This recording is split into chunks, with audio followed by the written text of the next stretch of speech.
Welcome back to the Marcus Allgood Show. Today we're going to talk about 10 laws of building self-confidence. This is going to be an exciting episode today. I think everybody needs to build self-confidence in any way they can. It's just going to help you in the long term of life. It's going to help you get a job. It's going to help you do other things in life. So let's get right into it. Number one, the law of positive self-talk. That is a huge one. You have to talk good to yourself. Speak to yourself with encouragement and positivity. Your internal dialogue shapes your self perception. If you are constantly berating yourself and putting yourself down, you are not going to have the confidence going that you need to go into life or do anything that you need to do positively. So when a negative thought comes in your head, you got to change that thought into something positive. So if you go to play baseball or something and you swing the bat and you miss the ball and you're like, oh, I suck at baseball. Be like, no, I just need to learn or practice a little bit more. Or you're cutting up some food or something like that, and you cut your knife. You're like, oh, I'm such an idiot. I don't even know why I'm doing this. Change it to, oh, I need to pay attention a little bit more. Let me go ahead and practice knife cutting, doing practice more things. So talk to yourself like you were talking to your best friend. You're not going to put your best friend down like you put yourself down in your own head. Number two, the law of personal development. Commit to continuous learning and growth. Expand your skills and knowledge to increase your confidence. Listening to motivational speeches, personal development every day for the last, oh my gosh, it's probably been since 2013. I don't know if I listened to it every day, but every day that from since 2020 for sure, ever since I started working out in the garage, all I listen to is motivational speeches, personal development while I'm working out. So I get an hour of that a day into my mind. So it really helps me focus on being grateful and things like that, and just having the mindset of one of these motivational speakers or a personal development coach, always pumping positivity in my mind. It's one of the best things that you can do. Just like going back up to the top, if you're pumping negative thoughts into your head, you're going to think negative. If you're pumping positive thoughts in your head, you're going to think positive. All right, number three, the law of authenticity. Embrace your unique qualities and strengths. Authenticity breeds confidence and as you stay true to yourself. Confidence comes from being yourself. If you're trying to be somebody else that you are not, you're not going to feel very confident in that person that you're trying to be. So just be yourself. This is a pretty short one. It's self-explanatory. Be yourself. Figure out who you are. If you have to stand in front of the mirror or just think about who you are when you're around your best friend. That's who you need to be to everybody. Quit thinking about what other people are going to think and just be that person that you are around your best friend. People are going to like that person. There's a reason why he's your best friend or she's your best friend. All right. Number four, the law of courageous action. Step outside your comfort zone and take bold actions. Each small success builds confidence for greater challenges.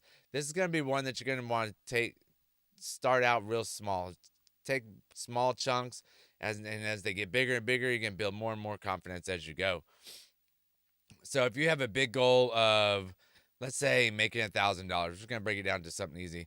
Think about how much it's going to take you to do a day or to do an hour, or take 8 hours a day. I'm going to have to make so much a day or so much an hour to make so much a day to make so much a month to get to that $1,000 mark. If you break it down into small chunks and you're hitting those little wins each time, you're going to build up a lot more confidence that way. All right, number five, the law of visualization. Envision success and visualize yourself achieving your goals. Seeing is believing, and visualizing success boosts confidence. I am a big believer in visualizing the things that you want out of life.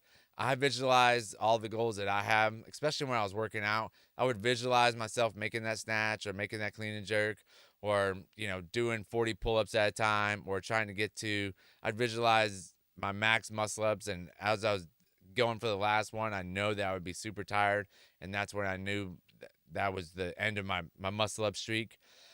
So definitely visualize your goals, visualize the things that you want to do in life, and just move on from there. All right, number six, the law of resilience. Embrace setbacks as opportunities for growth. Resilience in the face of adversity strengthens your confidence. I say it often. I've posted it on my Facebook. You got to take those setbacks as just a chance for another comeback. It's just going to be one of those things that you have to do. Like, you cannot dwell on excuse me, you cannot dwell on the setbacks that you're on. It's kind of like a baseball player. Do you think that a baseball player, when he strikes out, he goes back to the dugout, thinks about how he struck out? Like, that's all he's thinking about is like, I struck out, struck out, struck out. Do you think when he goes back up to base, back up to home plate to hit to try and receive when he receives the pitch, do you think he's gonna be thinking about the strikeout he just had? Because if he's thinking about the strikeout he just had, he's gonna strike out again because he's thinking that way. No, he's thinking about getting on base or hitting a home run at that time. He's already forgotten about that strikeout that he just had, last inning or the last at bat. So that's what you have to do with all your all the setbacks that you come in contact with. Yes, you can use them to move forward, but put them in the past and forget about them and go forward. But learn from them, but move forward. Set it in the past. All right, number 7, the law of self-compassion. Treat yourself with kindness and understanding. Forgiving yourself for mistakes foster a healthy self-image and confidence.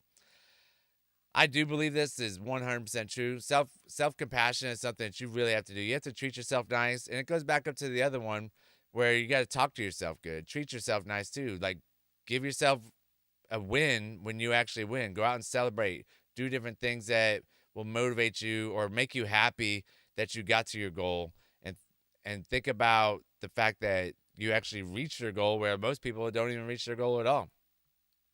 So foster that self image, and just as you foster that self image, you're going to build more confidence as you go.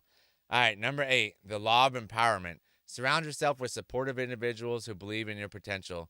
Their encouragement fuels your confidence.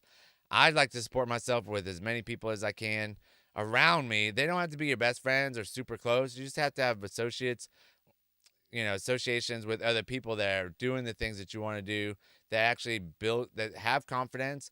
And when you go talk to them and be able to, like I was talking to my pastor yesterday, and he said that the business that I have is only running as good because of the people that I've put in place, that I've hired, and because I'm there all the time. And that felt really good. It really empowered me to know that I was doing the right thing. And we all need those little wins. That's definitely a little win coming from my pastor, that I'm doing the right thing and the place is running good because I'm always there. And it's just the kind of person that I am, that I'm out meeting the people and taking care of the people that come into the shop, and just embracing everything that's there to do. All right, number 9, the law of gratitude. Focus on what you have accomplished and be grateful for your progress. Gratitude cultivates a positive mindset and confidence. Like I've talked about this on the last 2 podcasts. I am so grateful for everything I have. I'm grateful for my eyes. I'm grateful for my feet. Grateful for my toes. Grateful for my hands. Grateful that I get to wake up out of bed. Grateful that I can wake myself up without an alarm. Grateful for my wife. Grateful for my kids. I'm super grateful every day. I'm grateful that I can still work out. There's people out there that would love to be in my shoes right now that can't do what I'm doing right now. So anything that you think about, you need to be grateful for. Think about somebody that doesn't have it, that you are actually their role model because they want to be like you, but you're not grateful for that. Like that's not very good mindset that you have. All right, number 10, the last one, the law of purpose. Align your actions with your values and passions. Having a sense of purpose fuels confidence and determination. You have to be in line with your values. Being in line with your values is it's easier to live your life, because if the people that come into your life and they don't meet your values, you just don't talk to them anymore. You don't have to talk to everybody. Your tribe is what you make of it. And if you want your tribe that to surround you with, and they have the same values that you do, you're going to get along with them a lot better than if you're hanging out with people that don't meet your values.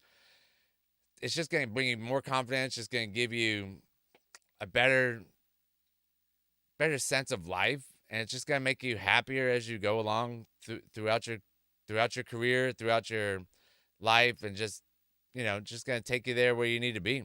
Values is a huge thing. Like, so if you value God, you value compassion, you value friendships, you value your what is I'm thinking relationships, your wife or your husband, and you hang out with some people that don't value all those things, it's not going to be a very good relationship with them, because of the fact that they're just not it's just not going to be good.